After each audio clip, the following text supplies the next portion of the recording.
we'll do short mandala offering, and then refuge. Yeah, so those of you who have refuge practice or have taken refuge in Buddha Dhamma Sangha, you can refresh them. And after that, we'll recite the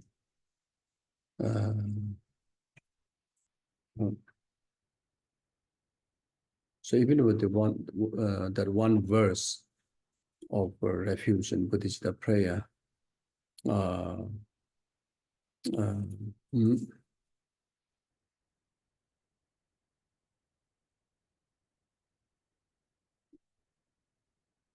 so first two lines where very much taking refuge in Buddha Dhamma Sangha. The last two lines is the practice of bodhicitta. There you can set the altruistic motivation in order to make your time here most meaningful. Also take opportunity to shape our motivation for rest of our existence, in particularly this of whole life, and this very year, this very month, this very day, in this very session to be meritorious, virtue, and every accumulations of those merits and virtues and purification be complete cause for numberless sentient beings. Temporary happiness up to the ultimate happiness of enlightenment. So that way, every single moment, can be so meaningful. Yeah, so we do that. Then after that, I will do two another verses of salutation to Guru Shakyamuni Buddha, salutation to the lineage gurus. So in order to create the meritorious karmic causes for us to receive the Dharma blessing, through the lineage masters. So like that. Yeah. So maybe the short mandala. Thank you, familiar with it? Otherwise, just please visualize all the most delightful things and multiply them in our minds, and really generate bliss in the minds of our gurus and all beings, and have these offerings transform into what every being needs to achieve ultimate and temporary happiness.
San ye je dan zo ye jo nan la jan ju ba do da ne ja zo je da je je je ye be zo na ma lo la be je san je ru ba ra jo san ye je dan zo ye jo nan la jan ju ba do da ne ja zo da je je je ye be zo na ma je lo la be je san Yo barai jo zan ye je dan zo ye jo na la jan jo ba do da ni ja zo da ye je ye ye be zo na ma ye do la be je sa barai jo gang ye do je ne zo ne da wa dam je ba be je re dam be je ne de je be go dam de la chan si Tony ni je zong do ju be la ma ze je ze jo gang je den de gun sha na be mo den zen ja so la so wa de so da ju jin ji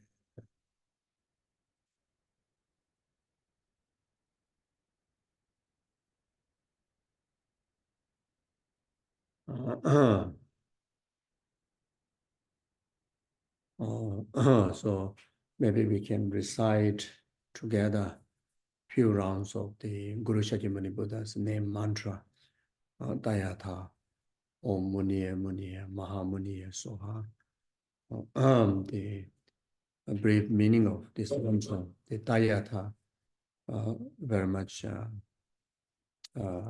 meaning of the qualities, the existence of all the past and the present, Buddhas, Buddhas of dusk gone beyond, Dayatha.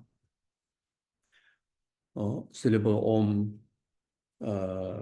combined of the three letters Aoma that symbolize both the basis of the practitioner, the three basis of the person, the body, speech, and mind, as well as it symbolizes the resultant body, speech, and mind after you actualize the complete stages of the path, the enlightened, three bodies. Gate gate, karsa muni muni, ma muni soha. Muni referring to the practitioner or the teachings of the yanas. So there are three yanas, the three schools, or the preliminary, the middling, and the great school, or the great yanas.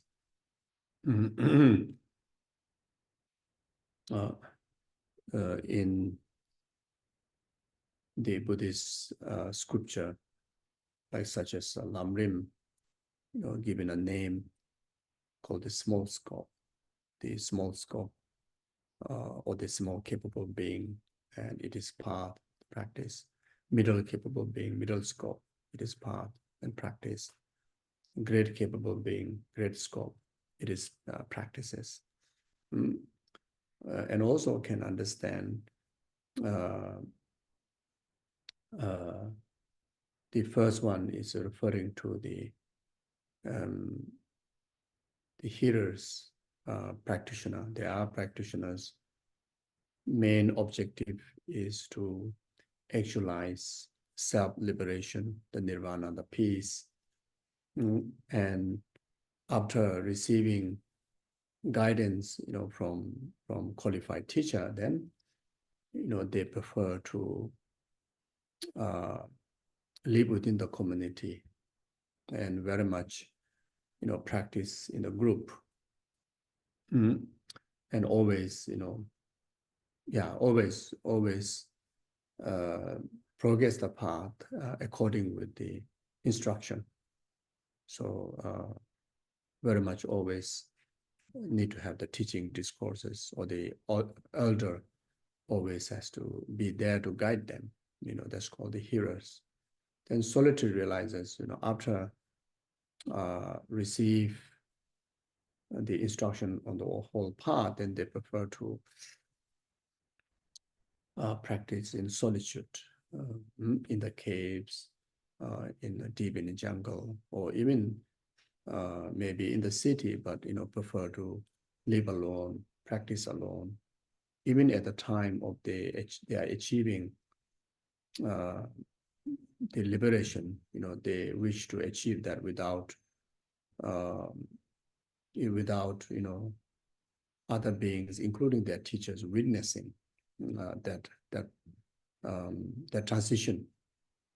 So very much called the solitary realizers or solitary practitioners. So the second Muni very much can understand where the instructions, the teachings very much, illustrated there.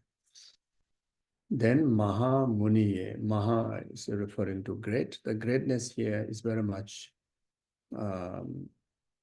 defined based on the altruistic mind, the altruistic way of motivation, the altruistic way of practicing, or the engaging the path, and altruistic purpose, actualizing altruistic purpose. So which is the practices and the teaching, very much emphasize on the basis of bodhicitta, and the manner of living on the path is very much living as a bodhisattva's way of life. And the ultimate goal is to be achieved as a Buddha, the most perfected state of liberation. So that's the Mahamuni. Soha is very much actualize them, within one's continuum, or accomplish them within one's continuum. So in short, just like the past and present Buddhas, on the basis of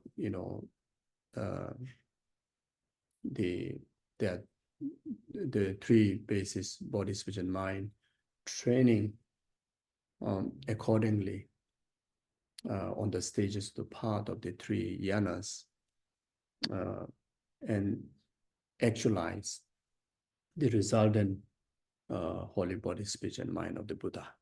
So in another way, this mantra contains the entire Lamrim path, entire teachings of the Buddha, both Sutra and Tantra. So it's very powerful mantra. Just by reciting even once, it will carve the imprint in our continuum, the whole path, like that.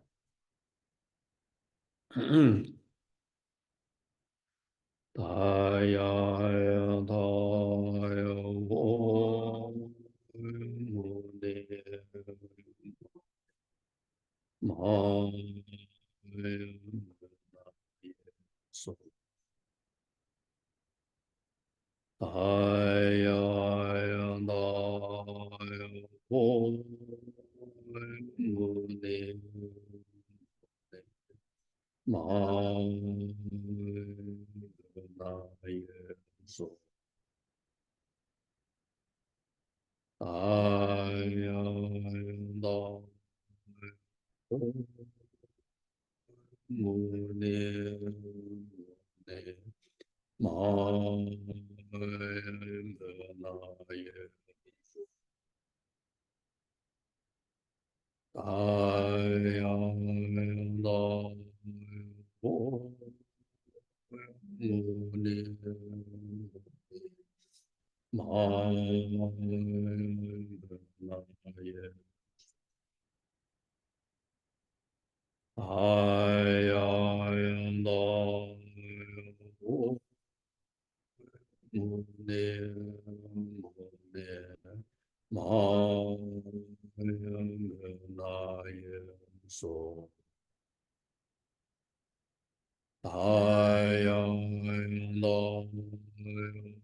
Ma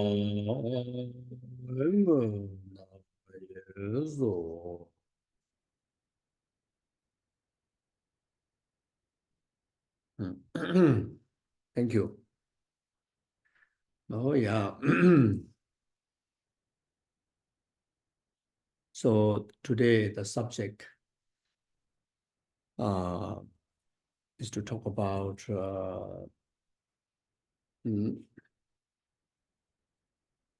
the on the topic of interdependent existence or interdependent arising, and specifically related to the troubling of interdependently existent, the wheel of life.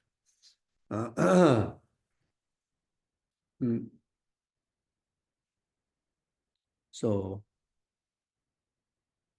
maybe in the morning session, I'm thinking to go through some overview about how this teaching came about.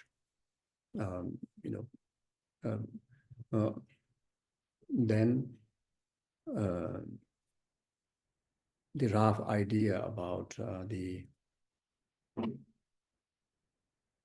significant of the drawing, the wheel of life. That's a picture is here. And also the very much like the definition of each of the troubling. So then after that, then if we go through the root text, the composed by Nāgārjuna, then it will be, easily relatable, easily apprehend. So yeah, so thinking to do that. And morning we have session up to 12:30. So maybe in between, we see if need break, we can have a short break.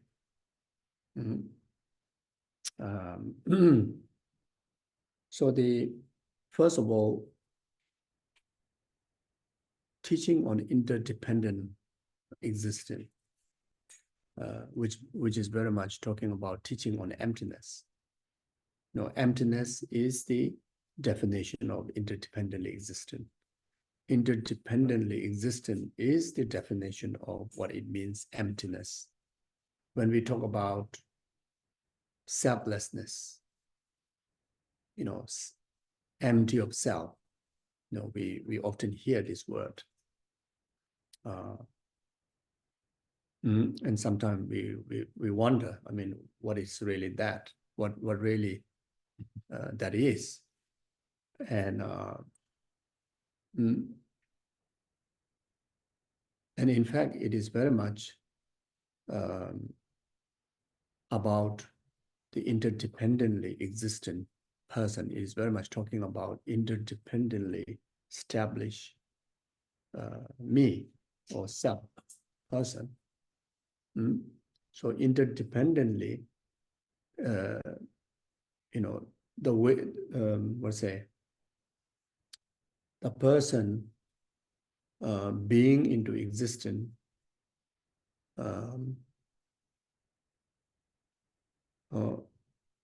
on the basis of interdependently, interdependently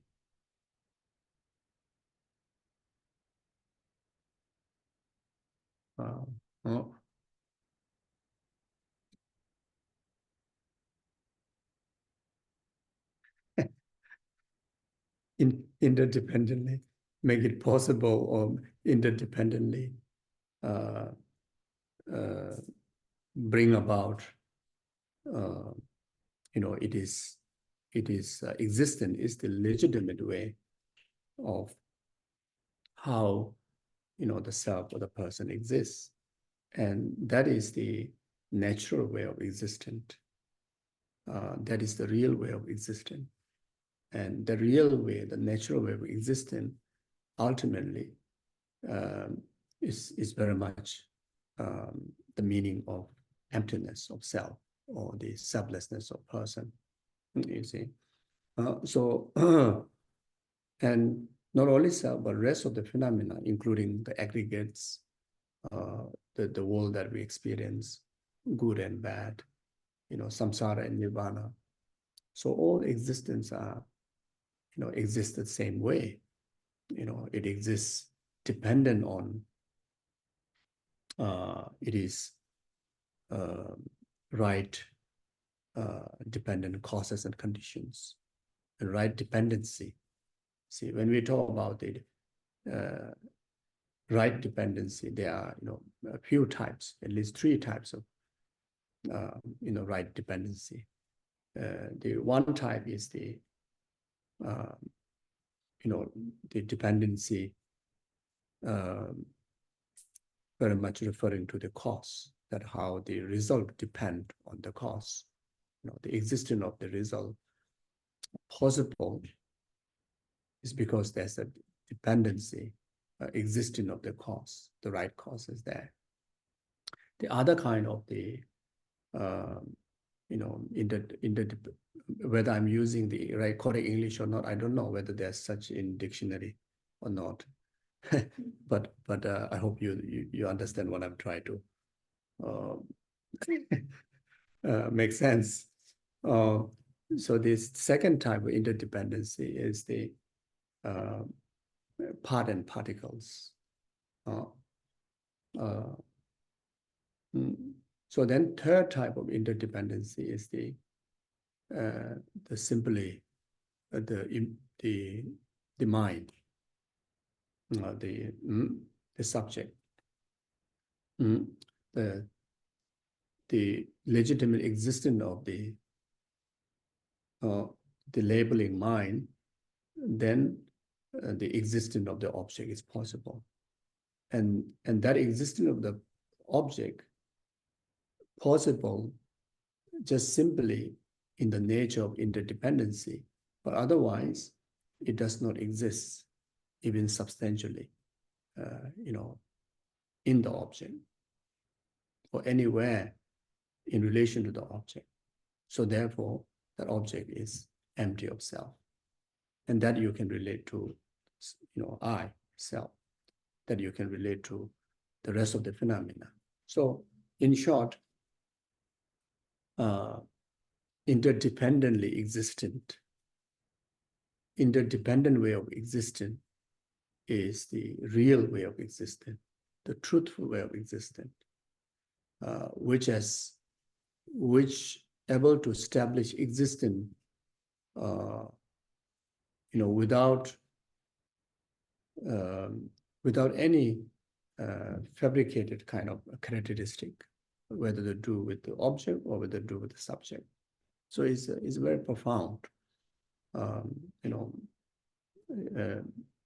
It is talking about emptiness.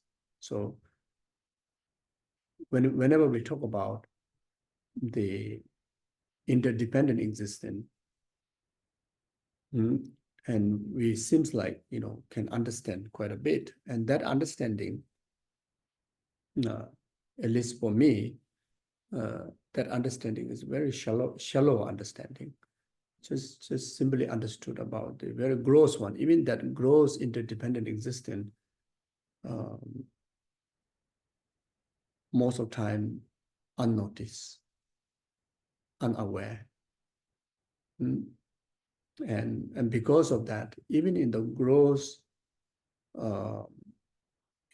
establishment of the reality of cause and effect, we still have, sense of grasping of ignorant, grasping of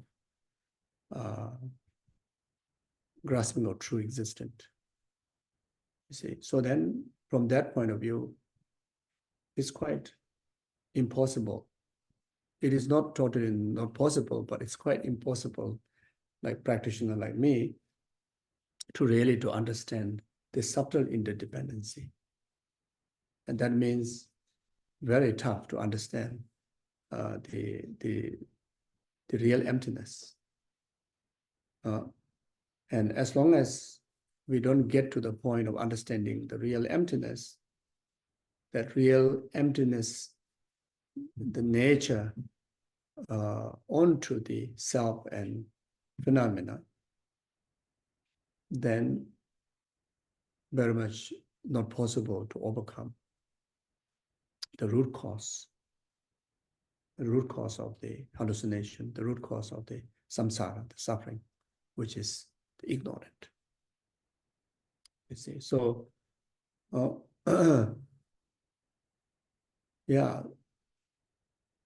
So therefore, even though certain individuals that try to learn emptiness, try to meditate on emptiness, but in many times, very much can fall into the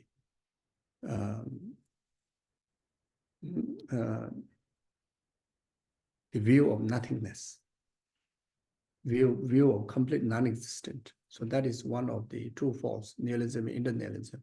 So either without establishing true existence, or inherent existence, substantial existence, there's no room in our understanding to establish, existence.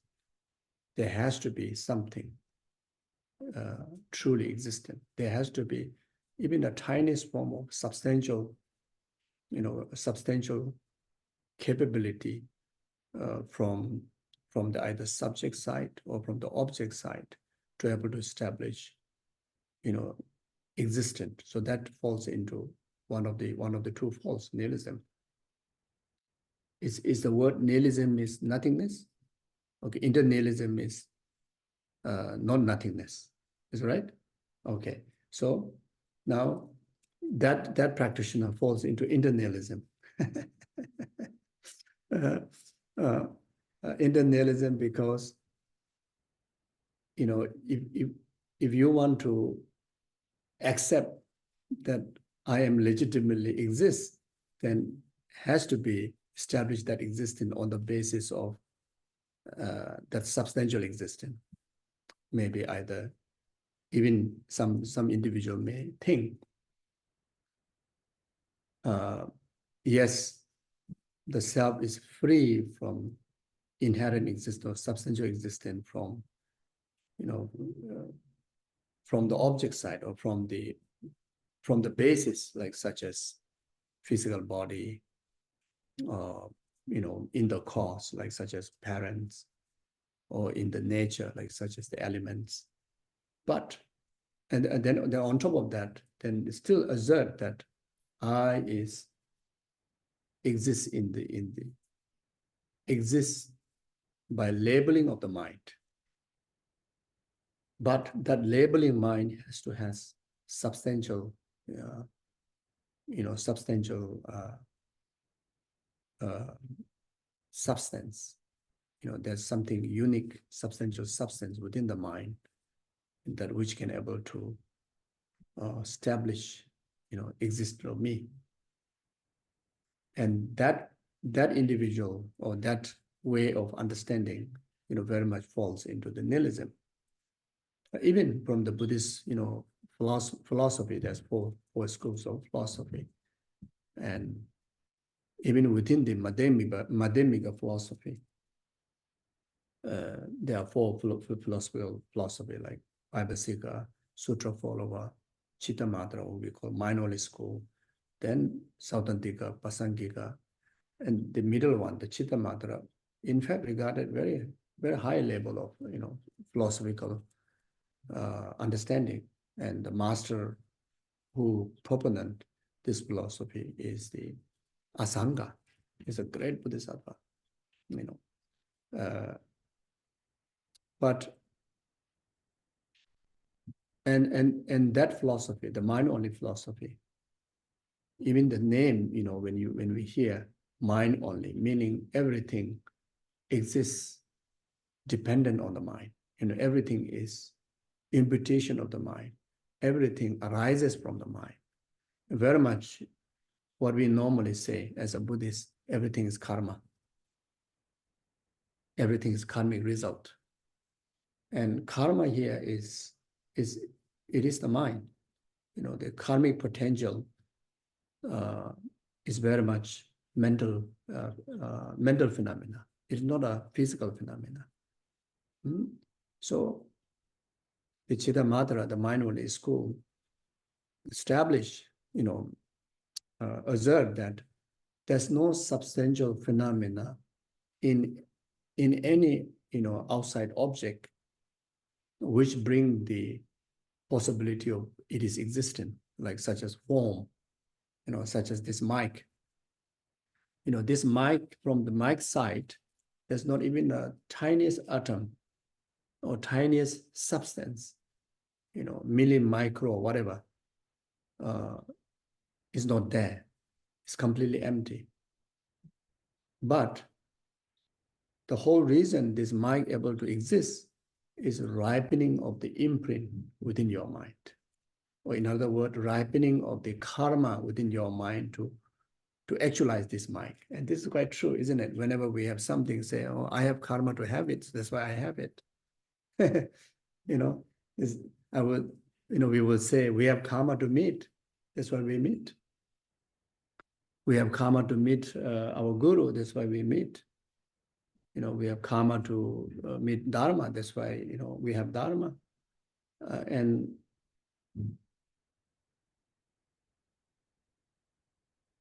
if we try to understand the very much the idea that established within the Buddhist mindset,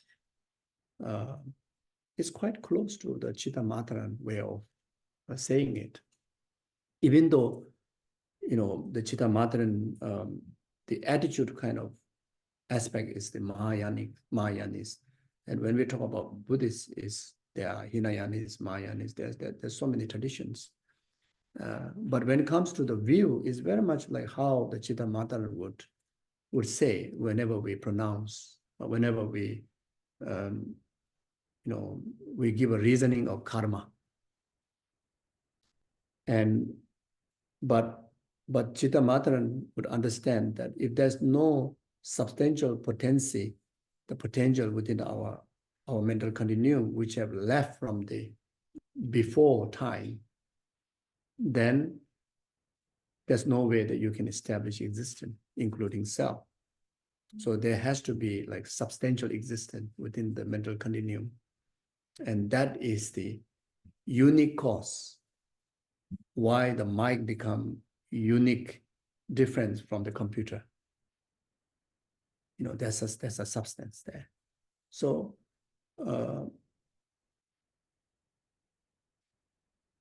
it is a way of establishing interdependent existence, because the establishment of the mic has to depend on the imputation of the mind or arising of the karmic imprint within the mind.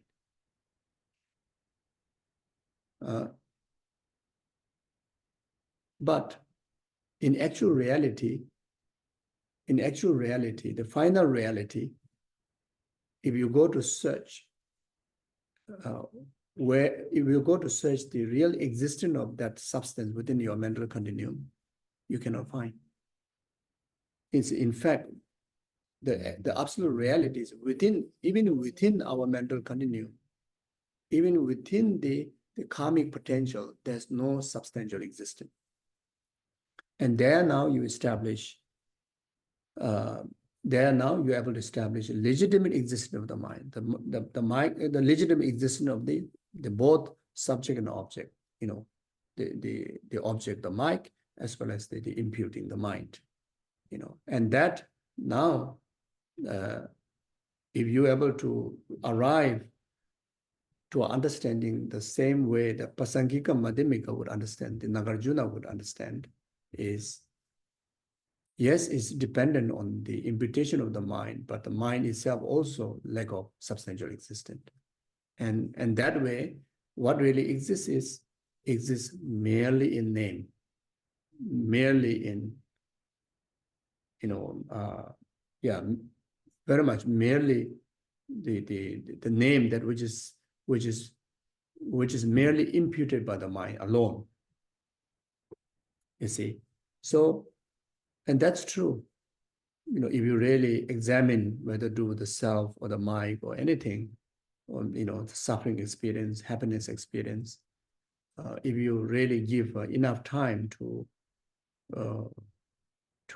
understand the detailed aspect of, how self and things and events exist, you really cannot find at all, even tiniest kind of moment, that is the substantial capability to bring about existence. Or you cannot find tiniest form of atom that which is the potential, the substantial potential to bring about existence. So so anyway, yeah, so this is about the emptiness.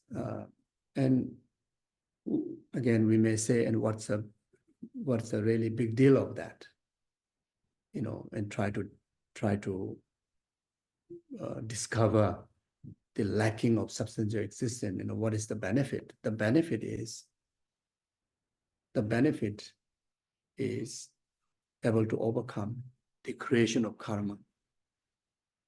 And the reason able to overcome creation of the karma, and why need to overcome the creating of karma? Because karma is the direct cause to experience the six realm of existence, the suffering.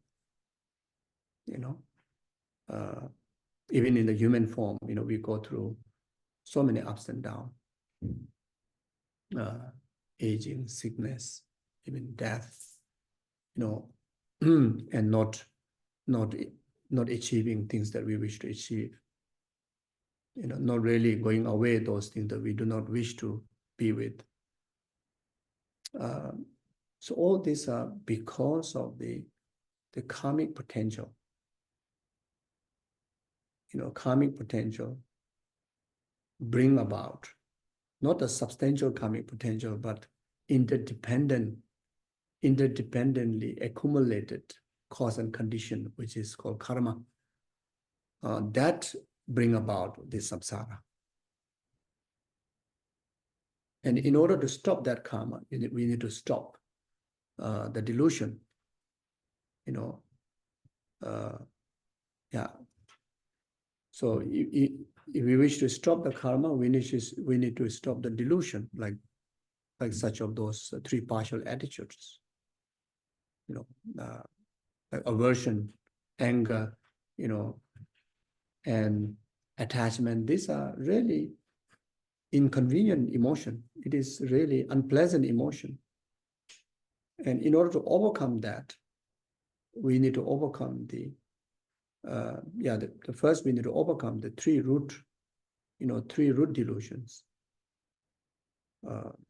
Aversion, attachment, then ignorance. This ignorance is very much referring to the conceptually established ignorance.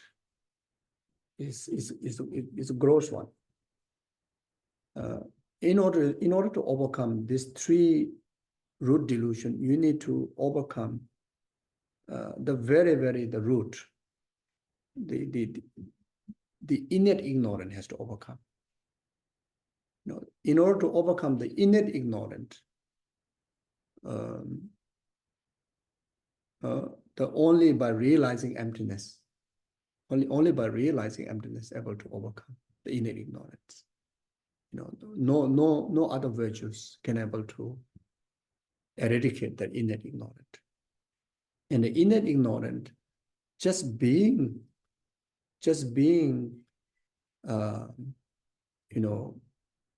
within the aggregates of the samsara, within the aggregates of the samsara, even in the formless realm, just having the mind but no body, that mind is very much full-time expressions of innate ignorance. So therefore, the moment we open our eyes, when we relate to the object of seeing, we see dualistically. And that is expressions of innate ignorance. We don't know. We don't know until we learn the philosophy, and until we try to learn about the the definition of the dualistic mind, the definition of the hallucinated mind, we don't know that we are perceiving, ignorantly when our perception relating to the object. But whenever our mind relate to the object, is in fact, seeing the object in true existence. Seeing the object inherent existence, seeing the object in substantial existence without even having idea.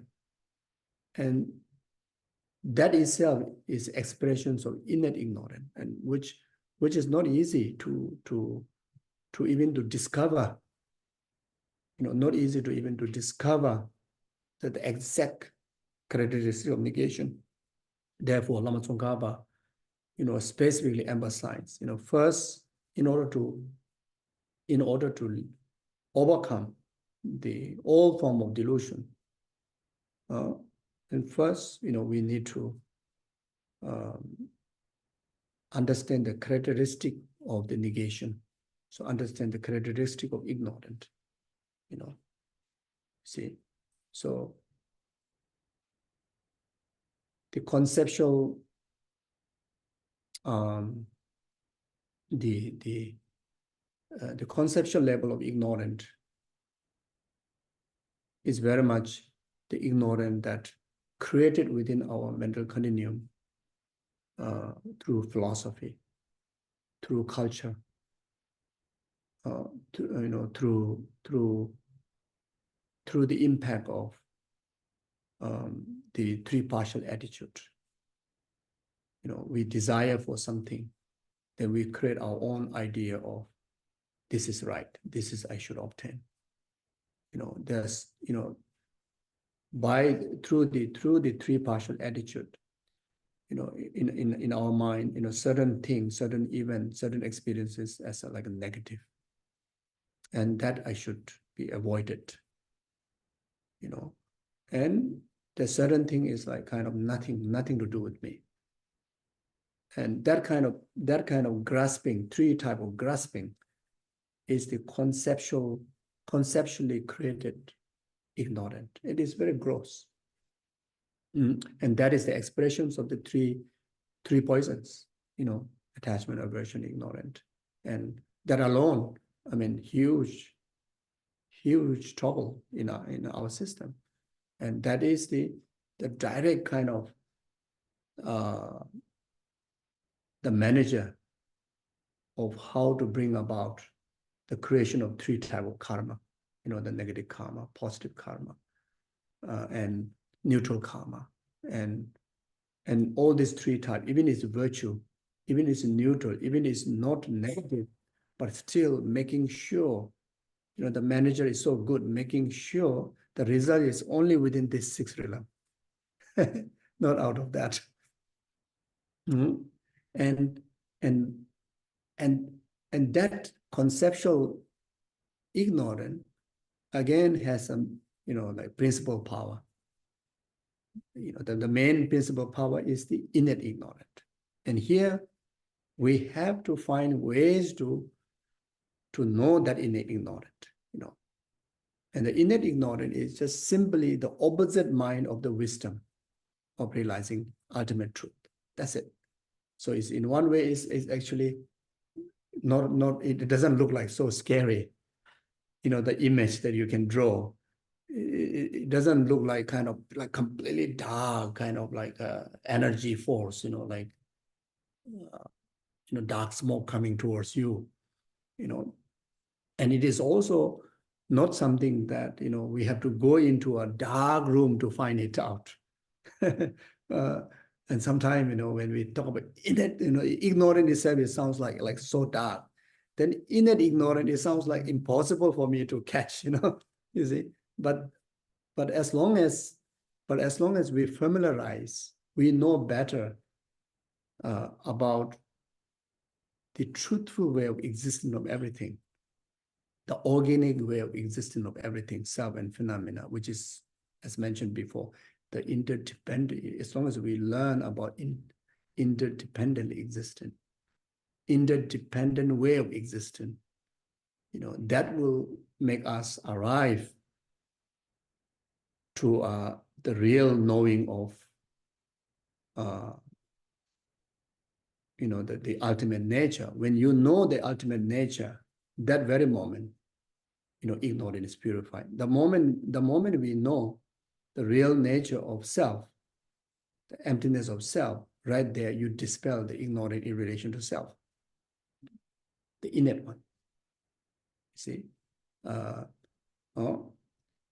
whenever we know the emptiness of the form and rest of the phenomena, right there, we realize emptiness of phenomena, and we do experience that once in a while when we practice.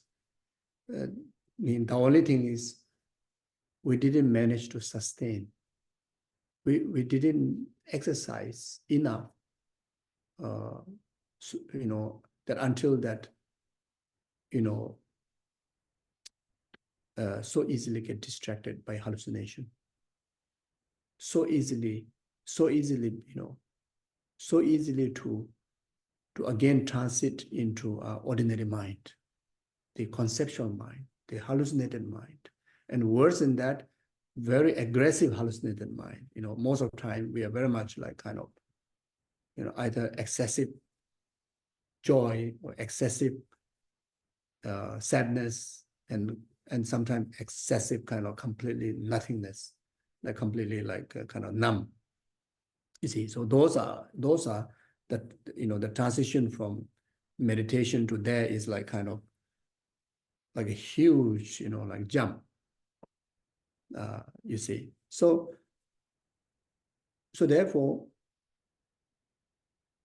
as like what taught in the Heart Sutra is one of essence of all the Buddha Dharma, and it emphasizes directly. The direct subject about the Heart Sutra is the emptiness, and according with the Pasangika Madhyamika view, according with the final view on emptiness. And there, not only talking about no I, not only talking about one object as emptiness, but there are many, like such as all the 5 aggregates one by one. Then the sources, you see, including in Heart Sutra talks about the emptiness of this traveling. So they are necessary in order to actualize emptiness, to do emptiness meditation using many objects.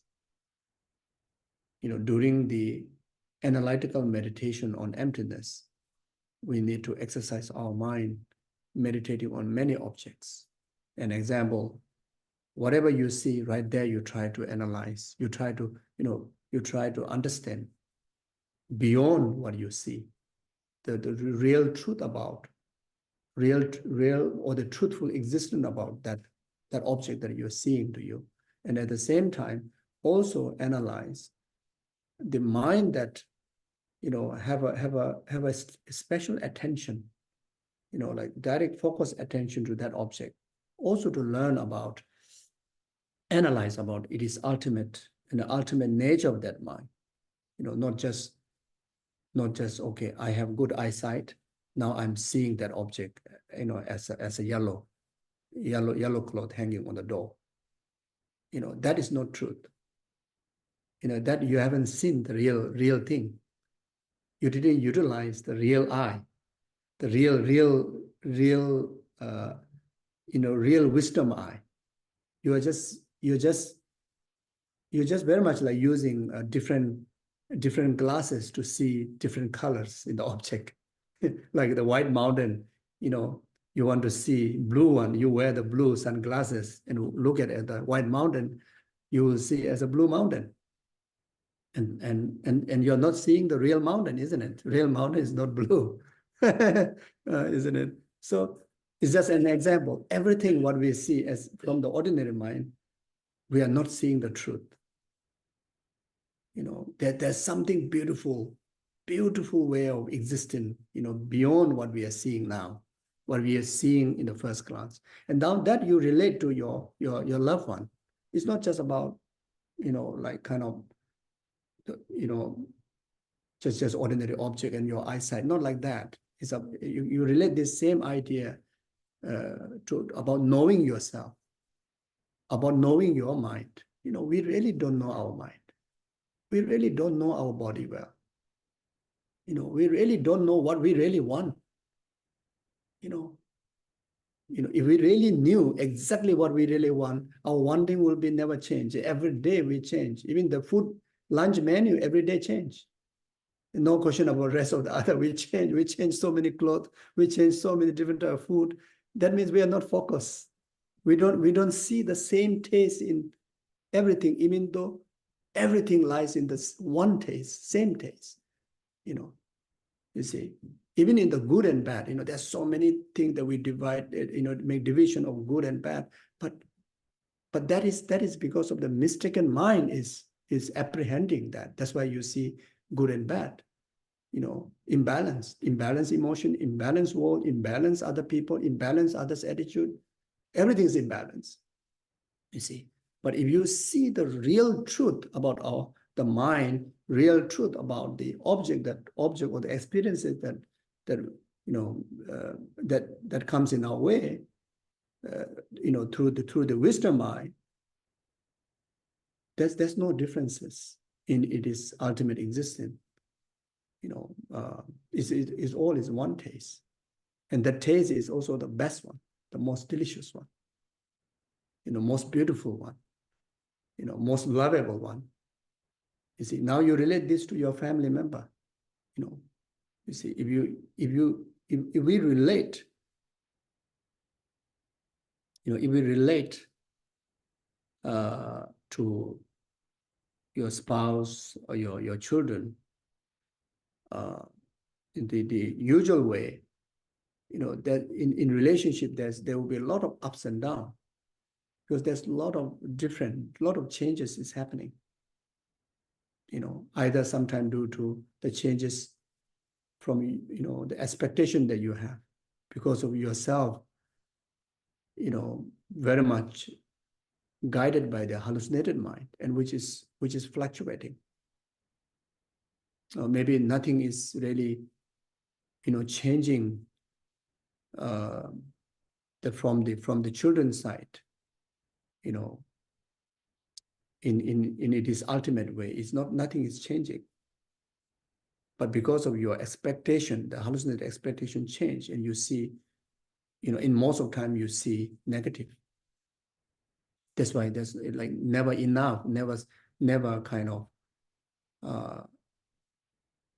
never arrive to a time that's saying that, okay, this is your best, and I'm so happy. We hardly express that, and still something is not good enough.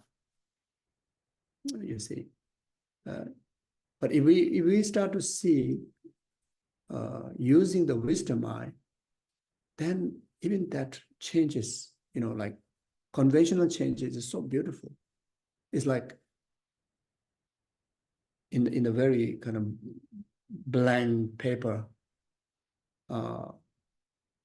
drawing a beautiful picture, and eventually you're going to bring about a beautiful art piece. But along that journey of making that art piece, sometimes it's like just like one nasty color just splash onto the paper, and that alone, you just look at that alone, it's not nice. There's a lot of, even the brush, you go up and down and here and there, until that it really result that like complete the best piece, isn't it? You see. And when we relate to our children with the wisdom eye, like the emptiness kind of wisdom eye, or interdependently existent kind of wisdom eye, every single stages of their growing up is so beautiful. Even those little misbehavior is actually so wonderful. Actually, it's okay. It's just one dot of characteristic that which will define amazing of that picture and the end result, you see. And ultimately, even how bad it is, it will dissolve into empty,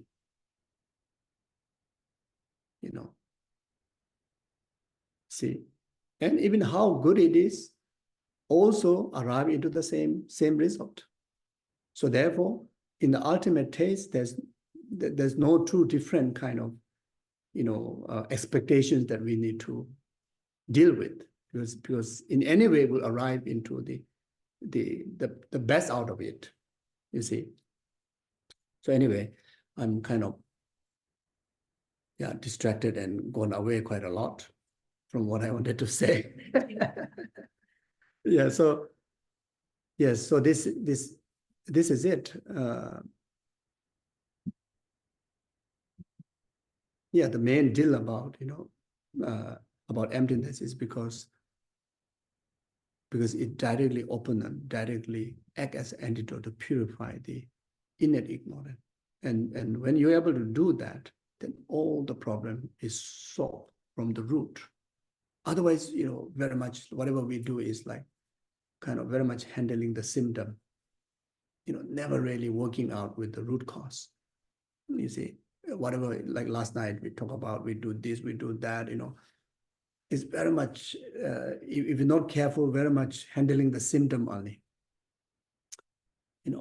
and then this life may be quite comfortable, but the next life again, another big round of, big samsara will circle within us, So therefore, Buddha taught 84,000 different will turnings, beside these three kind of major historical will turning, 84,000. And all the 84,000 different kind of teaching, he intended to the followers, to the enlightenment seekers, liberation seekers, to understand the emptiness, to know the exact characteristics of ignorance, and to understand, to able to actualize the direct antidote, which is the emptiness.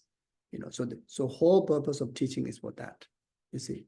So even teach about, the guru-disciple relationship, teach about precious human rebirth, teach about the suffering of lower realms, and teach about Four Noble Truths, teach about traveling or interdependent existence, teach about bodhicitta, teach about emptiness, teach about tantra, sutra. Everything is ultimately directed for us to get to know emptiness, get to know well about selflessness, get to know about ultimate truth, to realize ultimate truth, to gain that wisdom of ultimate truth, because that's the only way we can genuinely be liberated from entire bondage of samsara, entire bondage of karma and delusion. You see, nothing else. All the other dharma will supplement, will help to accumulate merits, will bring about purification of obstacle on the path, will nurture in many ways, but ultimately all those conditions are, is mainly to able to, gain the wisdom realizing emptiness, you see. So the more compassion you practice, easier to realize emptiness, because you accumulate merit by cultivating compassion.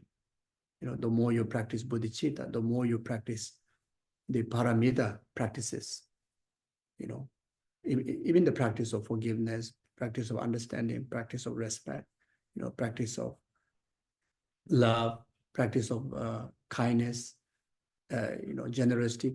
Everything is helpful. Everything serve as a conditional cause, but none of them able to serve as a direct cause or direct antidote to eliminate the ignorant. You see.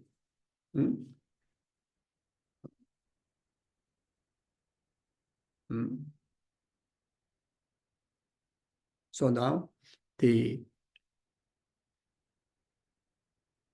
presentations of the four schools of Buddhist thought and Buddhist philosophy on emptiness is necessary and those of the master I just mentioned before, like Asanga, who is proponent of the mind-only school, the Chitta-Madhuri school. I think ultimately Asanga realized the emptiness, and according with what Nagarjuna presented, in according with the Pasangika Madhyamika view, this final view of emptiness. But for the purpose of the benefit of learners, beginners like us, he compassionately, take the responsibility to assert, that kind of philosophical view, and which will help us to make it easier to realize the actual wisdom of emptiness. If I may say how it works, from this different philosophical view to overcome the ignorance and accumulate, the clearer wisdom of emptiness is, when we talk about ignorant in another way, earlier I said, ignorant is just the opposite mind of the wisdom of understanding the ultimate reality of self and phenomena. But now another way of understanding is through it is detailed characteristic, what really the ignorant is, the detailed characteristic. And as long as you take away or delete, erase or purify, each and every one of those characteristics, and what you will arrive is wisdom in that ignorant, wisdom from that ignorant, you see. So that wisdom is nothing to realize somewhere outside, then onto that object, which is the ignorant itself, you see. So the characteristic of ignorant is, now you say, the most subtle characteristic of ignorant is inherent kind of existence. The view, the idea, or innately kind of carrying the lenses in our concept, in our mind, as an inherent, as a true existence. First is as an inherent and substantial existence. So that is the final, that is very much of the main characteristic of ignorant. Now the second layer of, slightly lighter than that, the second layer of the characteristic of ignorant is the true existence. True existence. Then you see, so here now, inherent existence and substantial existence is the negation that is established by Pasangika Madhyamika school, the final school that which directly open on the ultimate intent of Buddha, ultimate intent of the omniscient one, about the most subtle state of negation, which is the substantial and inherent existence. And inherent and substantial existence is the subtlest characteristic. Now, true existence is the negation that is established by Sautrantika Madhyamika school. So slightly gross.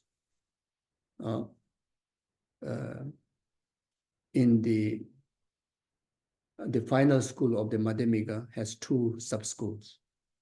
The very final one is called the Pasangika. Then earlier one is the Sautrantika. So the Sautrantika school, the negation of emptiness is true existence. The Sautrantika school assert existence of substantial existence, assert existence of inherent existence, but do not assert existence of true existence. You see? Now, more gross than that, much more lighter than that, the characteristic of ignorance is dualistic existence. Now, both Pasangika school, Sautrantika school, do not assert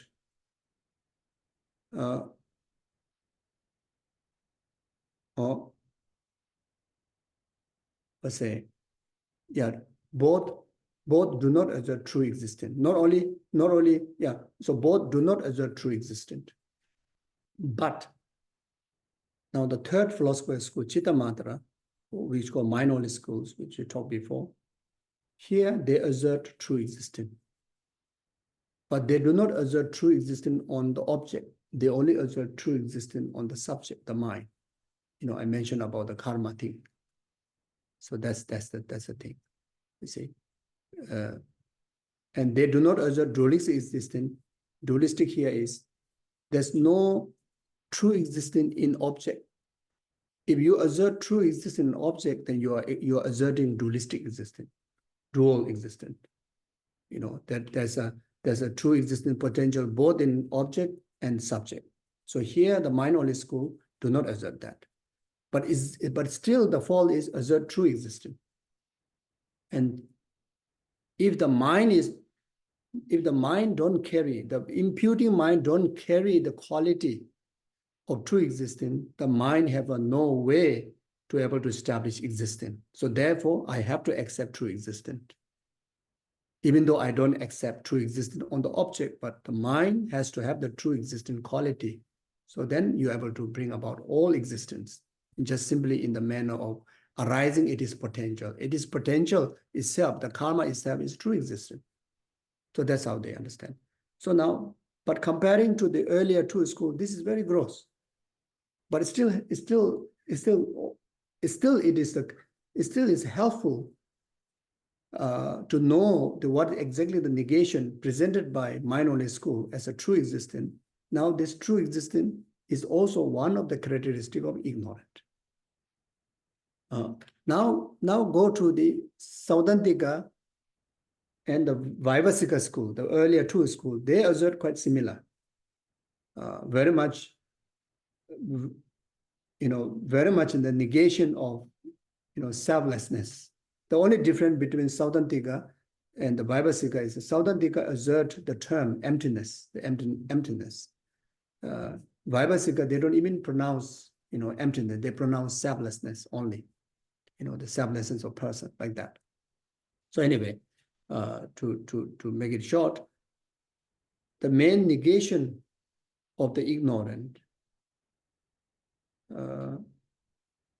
or the main characteristic of the ignorant is permanent, the grasping of permanent existence, grasping of independent existence, grasping of autonomic existence. These three are the negation in order for Vaibhasika school to realize selflessness. Saudantika to realize emptiness of self. But this three thing is the most gross characteristic of ignorance. So now, in order to arrive emptiness of self, the ultimate emptiness of self, arrive to realizing in the wisdom of ultimate emptiness of self and phenomena, you very much like I usually give example of onion. You want to know the identity of onion, or you want to know the actual onion, and if you look at the onion, you will say, is this the first layer is onion? Of course not. Even you say the whole of it also onion, actually it's not. How it is whole of it. I mean, is there any substantial existence, in like whole direction, the 10 direction of the onion? Is there any substantial existence to make the whole of it as onion? Is not. If you go each direction and search, or each within and without to search about the onion, you cannot find onion, isn't it? So now there's a last option, or last possibility is maybe right in the center of the onion, maybe there may be the real onion. So now you start to peel it. So you peel the first skin.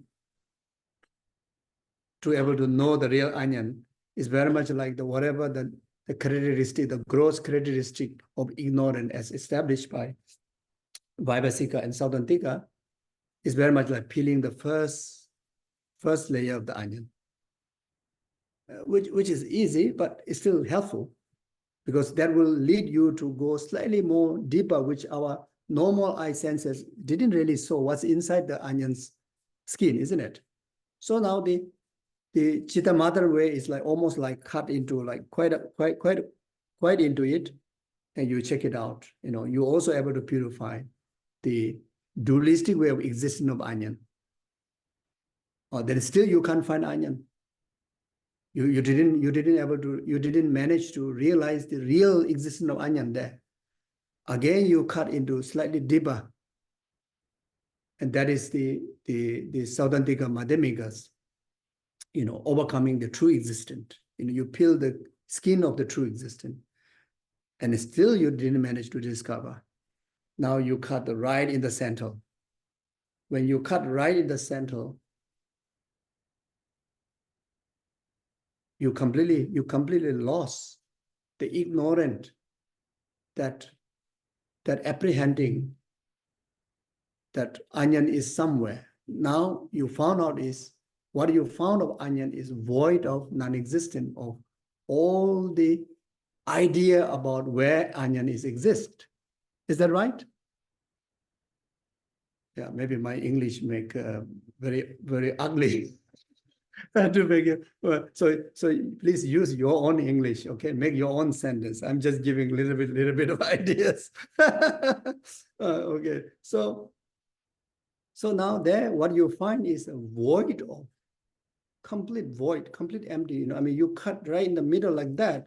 What you see is a void of every single atom of the onion that we thought is there. Or everything, every single idea of onion. We never thought about the onion exists merely labeled in that void.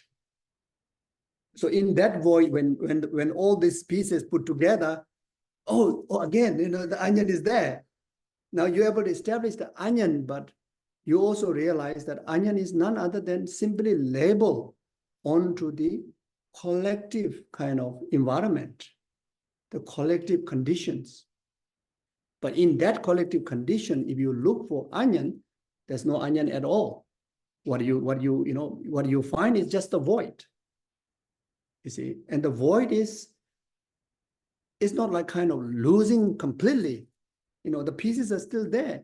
The void is just simply void of losing the misconception. You know, the void of losing the misconception only, the misconception about how onion exists. And that applies same to the self.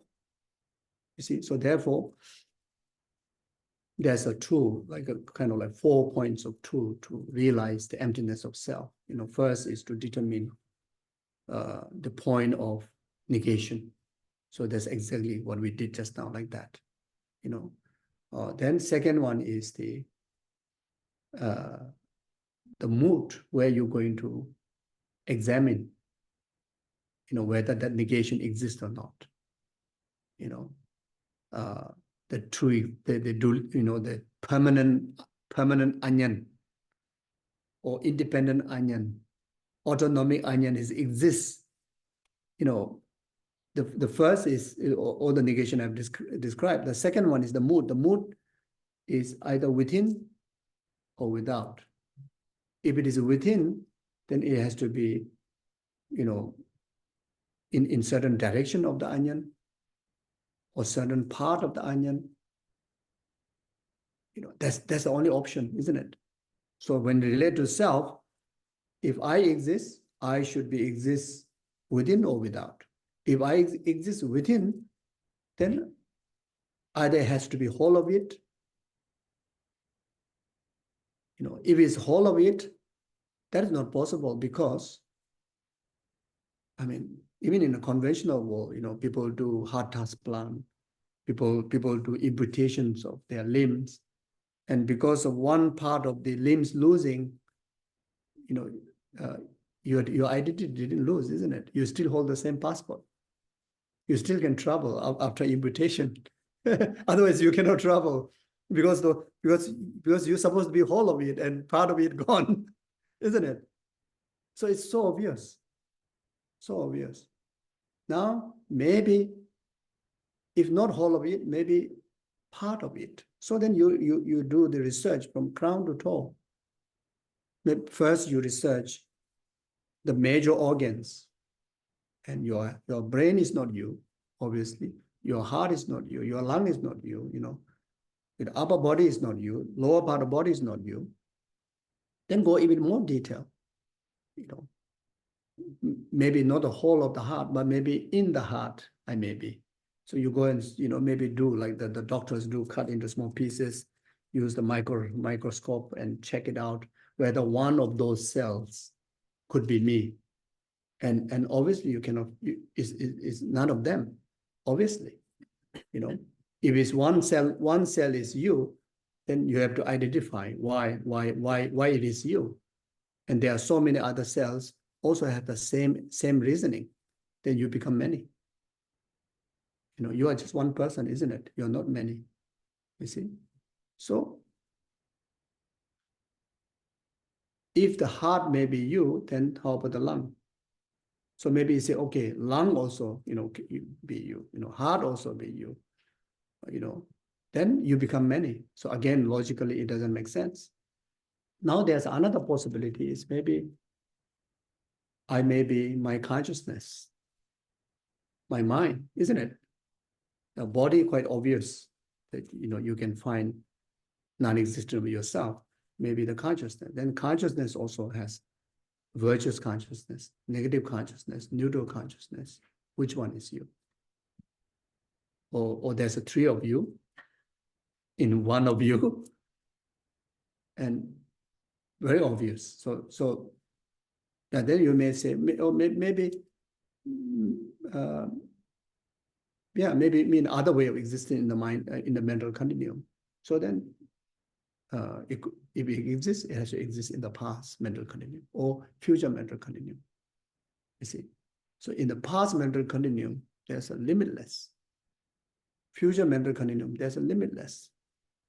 And words of that is how possible that past mental continuum exists in the present time as you is not possible. The past is already gone. You see, it's by nature is already gone, already dead, already ceased. You see, if you want to establish, you have to establish the present time. But in the present time, you see, in the moment, like in the moment of snapping your finger, says the minimum 64 moments. There are some philosophers assert 300 over moments. So within that present moment of snapping, there has to be at least 65 of you. It's not possible, isn't it? Or maybe one of them, which one of them? And in that millimeter, I don't know, the moment, there are numberless moments also there. Numberless moment there, you see.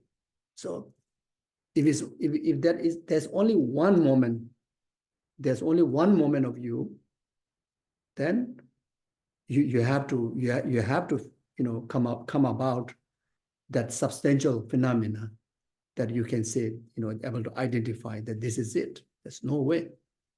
You see. So the second one is you find the mood where you're going to search the I.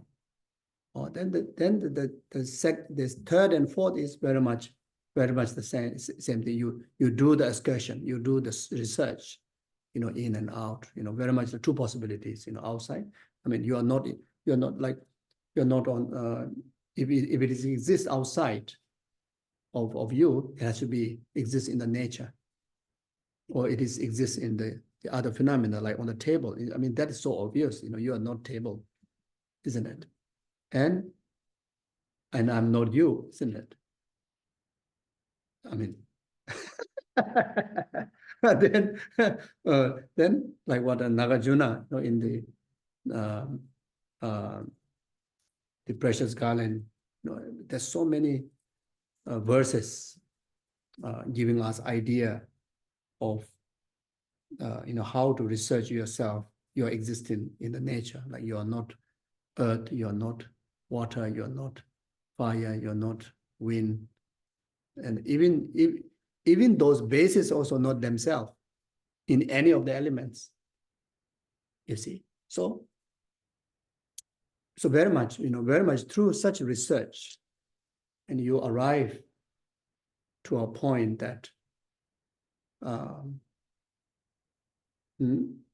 you're completely, non-existent in the form of permanent, in the form of independency, in the form of autonomically, in the form of true existence, in the form of, in the form of substantial existence, in the form of inherent existence. So arriving to that complete void of all this negation is arriving of seeing your true nature, which is emptiness of you.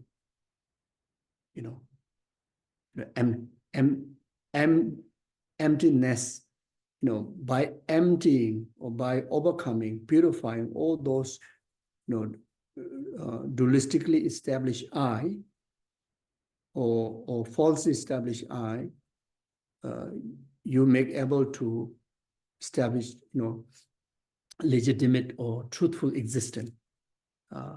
When you call emptiness means existent.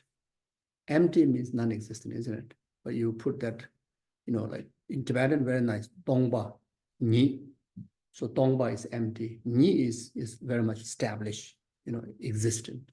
Or in other words, ni is referring to interdependent existence.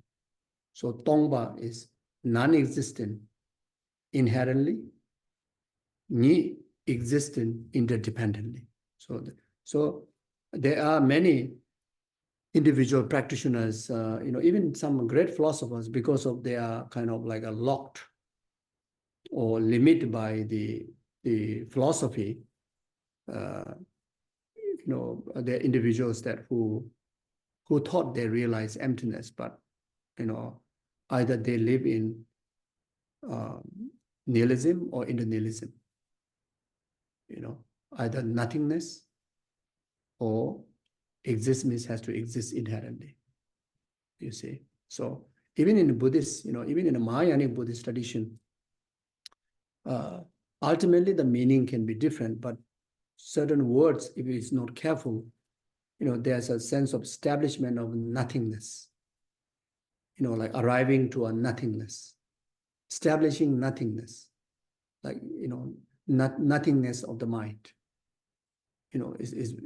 is almost like kind of arriving to the completion zone, and in order to arrive that, you have to very much like kind of negate the whole existence. And Lama Tsongkhapa, very specifically, is in order to arrive to that nothingness, the establishment of existence actually is safer to arrive to a nothingness, because when you arrive to a nothingness dependent on the existence, which is the interdependently existing, like taking interdependent existence as the main reason to arrive to a complete emptiness, will be able to arrive to the middle way. If you don't take the interdependent existence as the main reason to lead you to the complete emptiness, the nothingness, very much you may fall into a nihilism, a complete nothingness, and that is false, you see. So therefore, in three principal aspects of the path, Lama Tsongkhapa says, until you realize meaning of interdependent rising to the emptiness, you have not realized emptiness.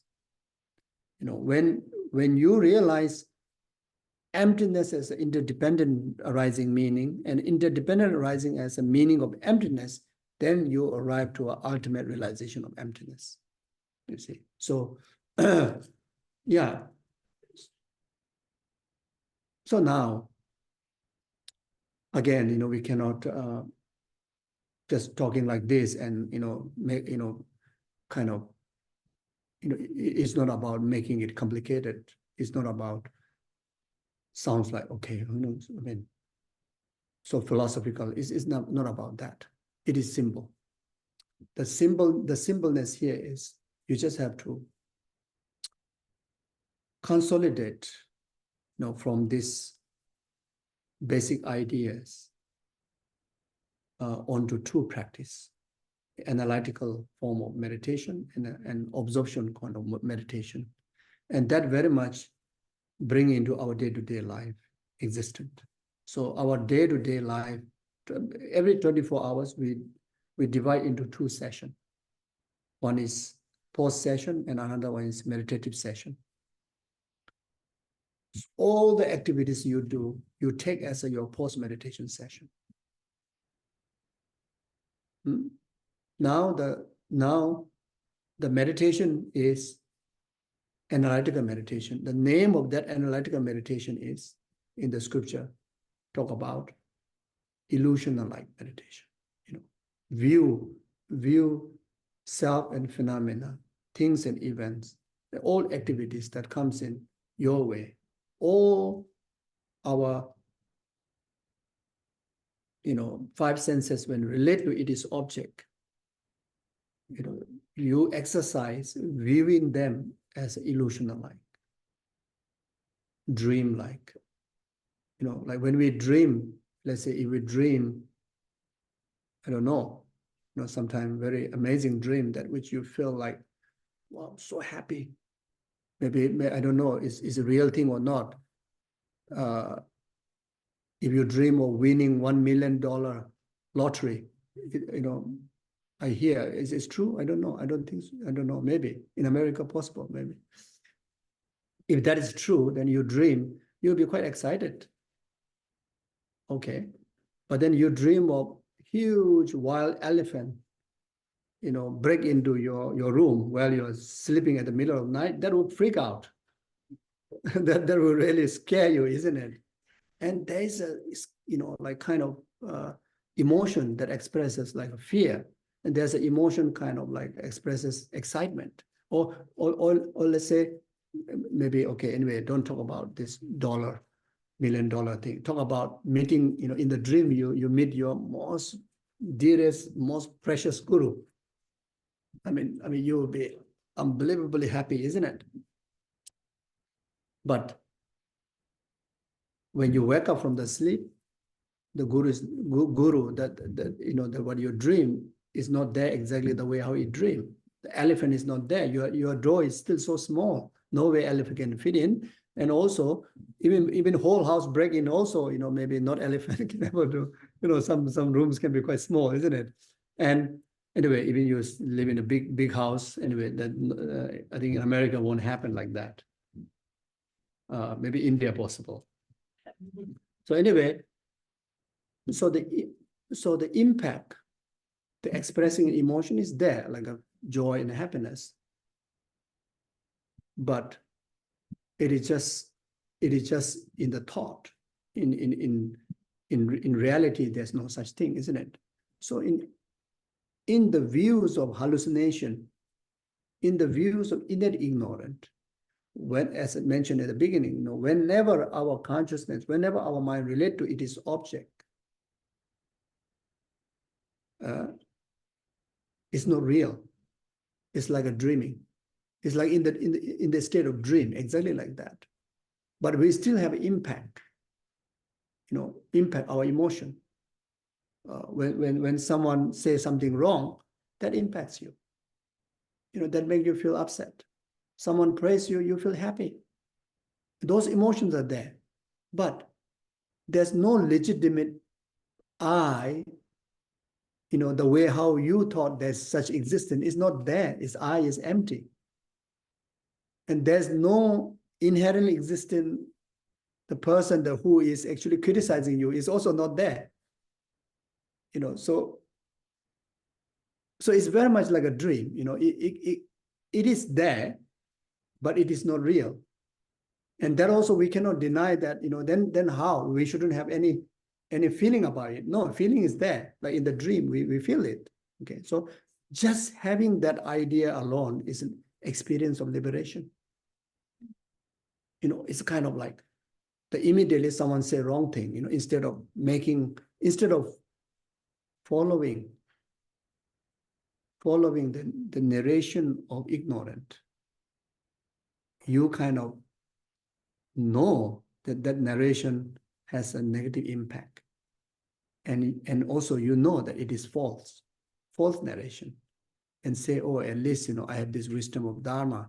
I'm intelligent person, how can I follow the narration of ignorance? I've already experienced so much of disappointment, so much of harm. Now, I will listen to my wisdom. I will wisdom, the narration of my wisdom, not the narration of ignorance. See? And the following the narrations of your wisdom is, okay, don't make a instant judgment. Instant judgment of now this person hurt me and I must express anger. No. I want to investigate whether there is a real thing out there that I can really express anger or not. I at least should check it out. How can I simply follow? I'm a smart person. How can I simply just follow, whatever people say, isn't it? Especially in the West, you say, no, you are quite stubborn. I'm so sorry to say that, but stubborn in a good way. You are very analytical. You are very logic, you're very, very, very high wisdom. You don't simply like go here, not like that. You always caution, which is so good. And why don't you caution in that area? But in the West, I think maybe less cautioning of that area. You caution all the things that don't really need to caution. And you never caution that really need to caution, so that's why, in so much development, there's, I think there's a lot of inconvenience in the developed place, not just talking about West, anywhere. There's so much development, and all the energy of this human intelligence were invested, like very much like distraction, like to develop more and more distraction, and that's literally kind of taking away us experiencing, all those unbelievable, blissful, joyful, pure world, and we also like kind of like just follow whatever politician says, follow whatever the distraction that display to you. I mean, can you imagine right in the middle of here, there's like kind of like a huge market going on, huge business going on. I mean, we all will go and just like busybody there, isn't it? Just be part of it, isn't it? So like how to say, it's very much dependent on the sensual attraction, material attraction, and we completely lost kind of knowing the very much like the inner kind of value, inner world. That's why emotion is like so, how to say, so sensitive, in not necessarily positive way, this in a very negative way. So easy to get upset, so easy to get angry, so easy to depress. There's no pause. There's no pause. There's no kind of like even like second thought. You don't give even a second thought that whether I really should get into depression or not, whether I really should get angry or not, whether I really should get attached or not. We become so instant because of the magnitude of the distractions are created, and this is ourselves also responsible, because like what do you call supply and demand and supply kind of like idea, so that's why in the teaching talk about, even though you aspire for happiness, but you are kind of like, we are kind of willingly accumulating causes of suffering. We aspiring, we always say, I want happiness, but what you really accumulate is like, it very much looks like willingly accumulating causes of suffering. Like, this is so true, so true like that. So anyway, yes. So now, like, slow down, slow down our reactive mind, make the mind to react in a slow pace. And that's slowing very much because you have given a few moments to at least, know better of where you're going to spend your energy. Know better where you're going to spend your energy.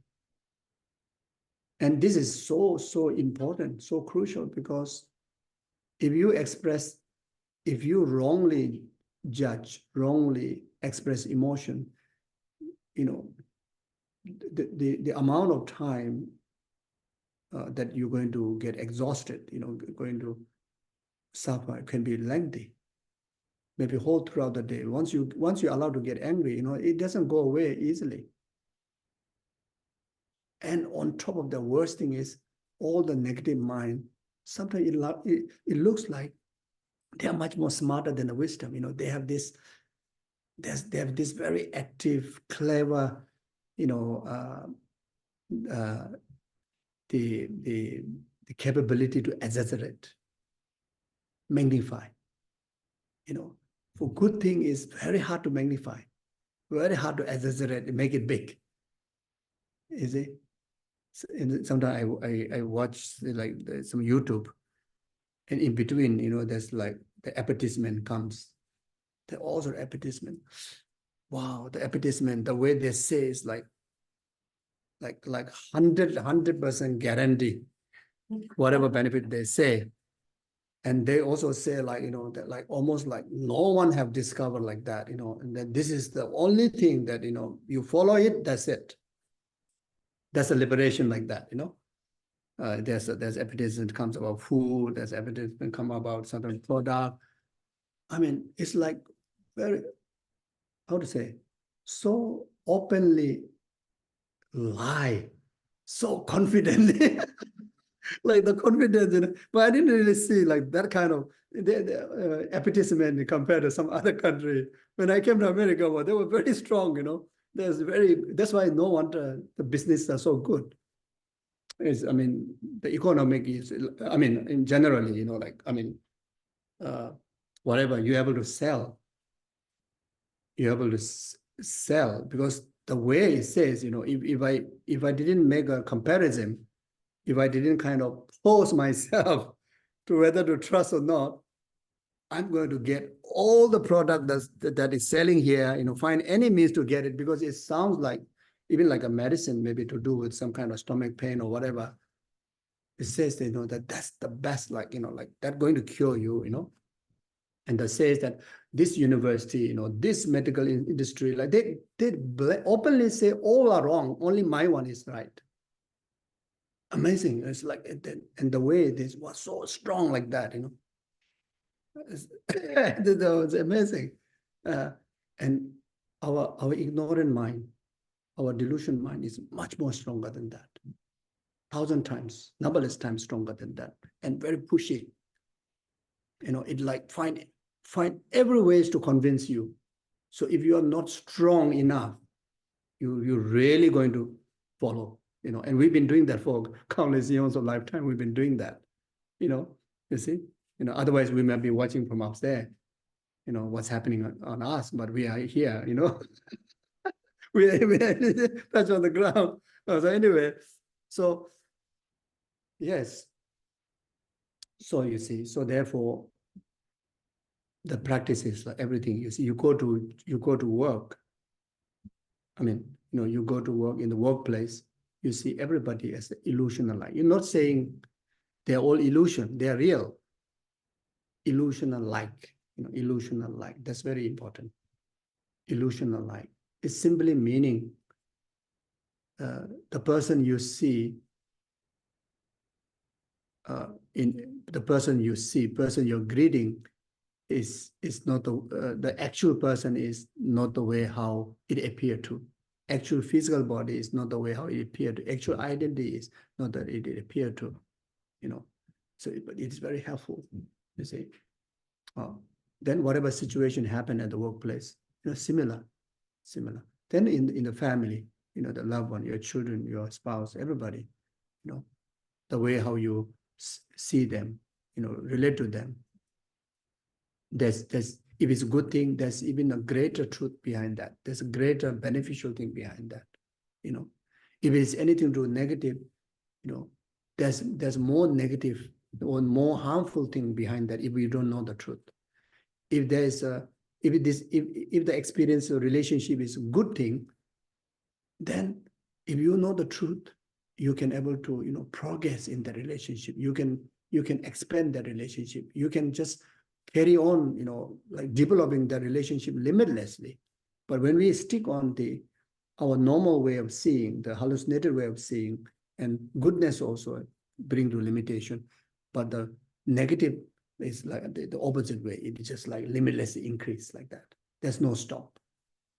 So those are the benefit, you see. So even when we are wearing a cloth, you see the same illusion alike, in a monastery. I remember my master, just to illustrate, we little monks, to remember, the like not to attach, or to remember.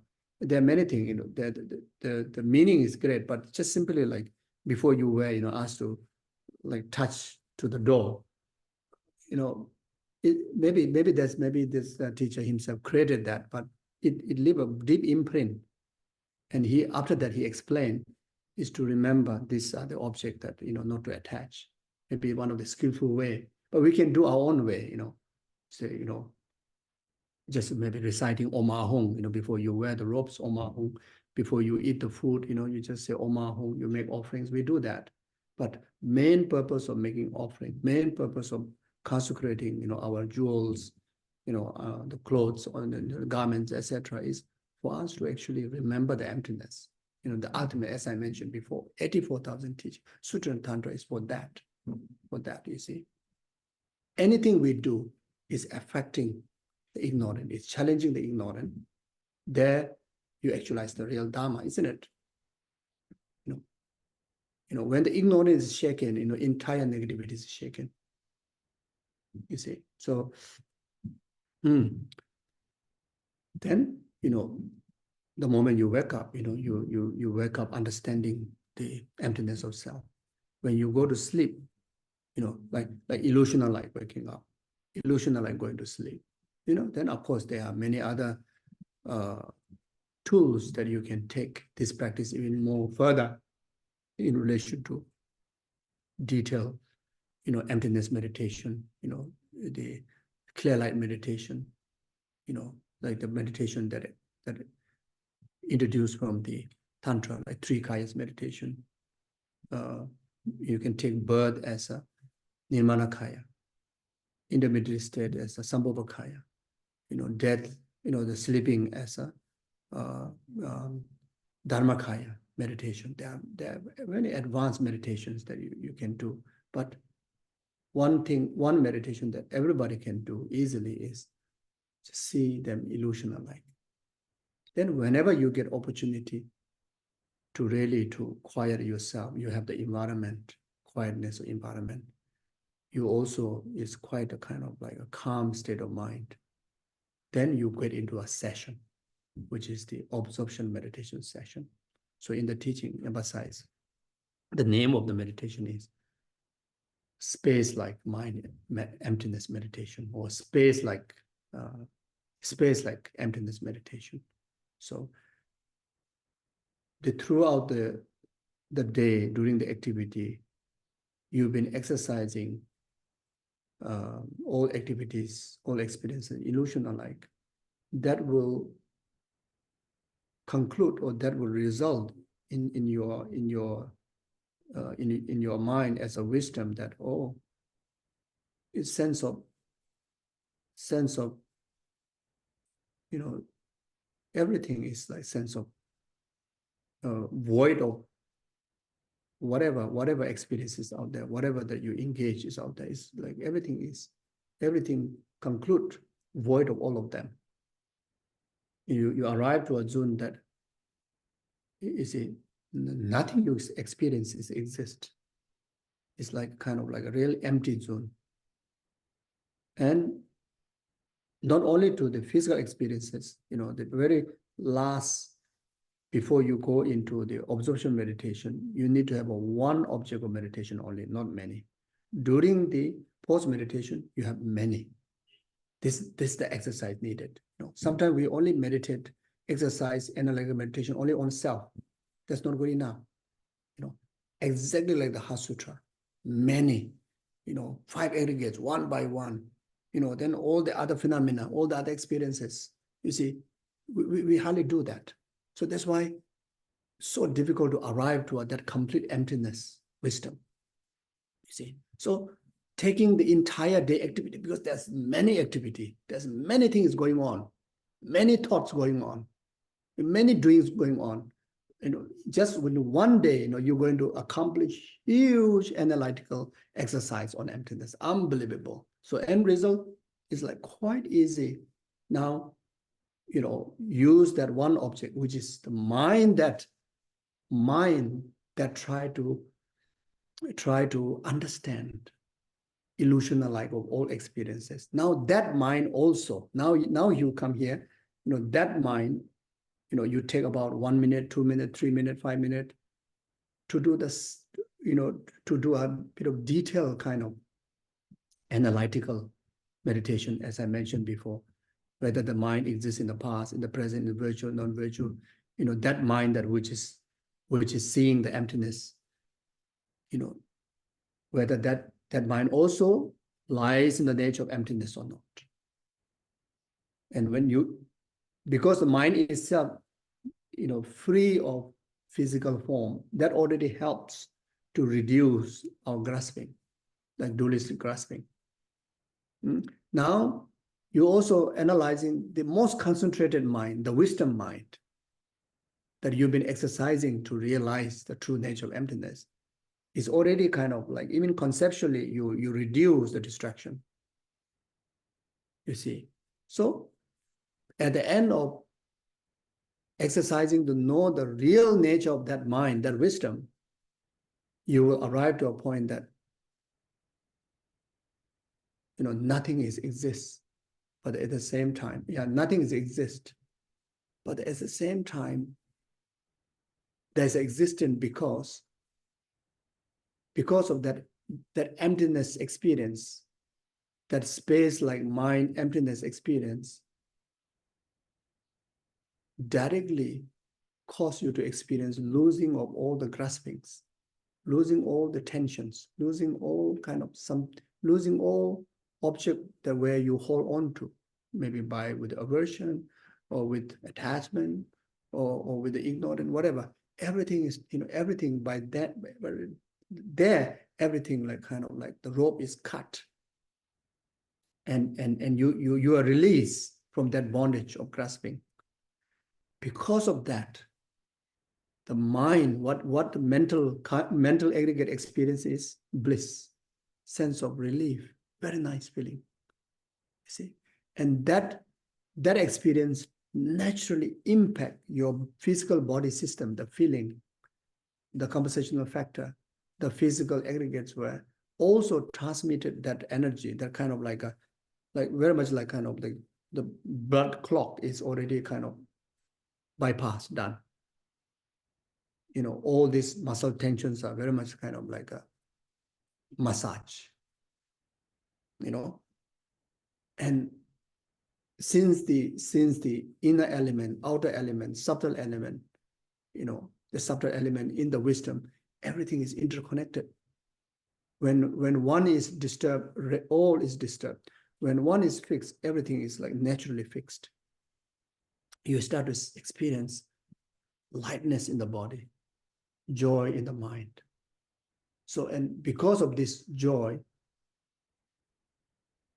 you're unconsciously establishing existence. So you see, so now here you arrive to a union of non-existent, existent, union of void and empty, union of bliss and void, void of losing all grasping, and bliss of because of the result of losing it, and arriving as existent. And now you establish single-pointed concentration onto that. You see, the object of your meditation is, that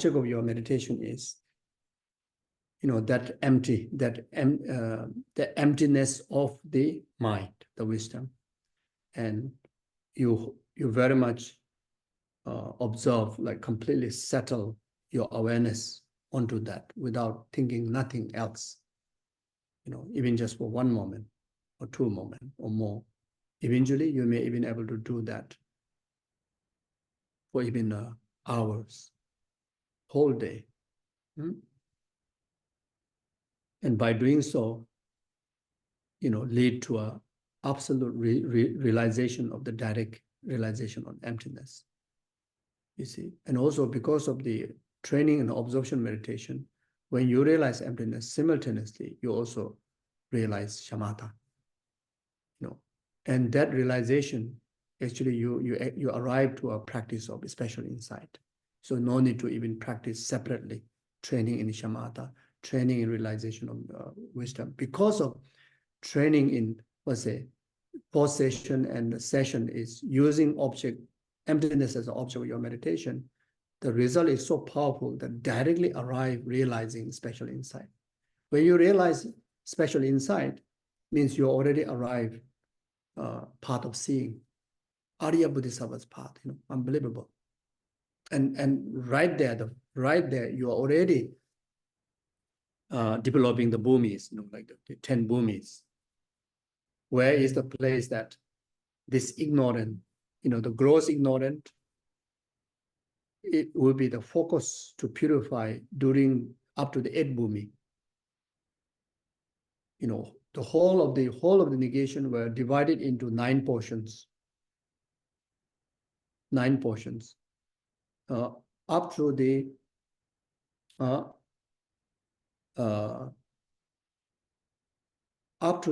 bhumi. By arriving 8th bhumi, first engage into the meditative equipoise, from the 7th bhumi. When you arrive 8th bhumi, you achieve the cessation from all the delusional obstacle. All the delusion will be completely overcome. Your level is very much like the arhats. Your level is very much like achieving the state of nirvana. All the delusion obstacle purified. And from the 8th bhumi onward, the last moment of 8th bhumi, then throughout the 9th bhumi, and up to the 10th bhumi, you mainly focus on purifying the innate ignorant, or mainly to purify, which is this innate ignorant, which is also called as obscuration to omniscience or obscuration to knowledge, which is the main obstacle to arrive Buddhahood. And when you achieve the last moment, let's say you achieve the cessation from overcoming the obscuration to omniscience, and you arrive in the path of normal learning, which is the state of Buddhahood. So that's where you're able to, accomplish the 5 paths and 10 bhumis, and purify all the limitations of karma, limitation of delusion, and limitations of, potential or the potential to all the delusion, which is obscuration of omniscience. So like that. So that's the practice. Okay, now maybe we take short break. Yeah. So not short break, isn't it? It's 12:30 already. Lunch. No. It's we have a lunch break now. Okay, now we have a lunch break then. Yes. Okay, thank you. Yeah. Thank you. Yeah. Okay.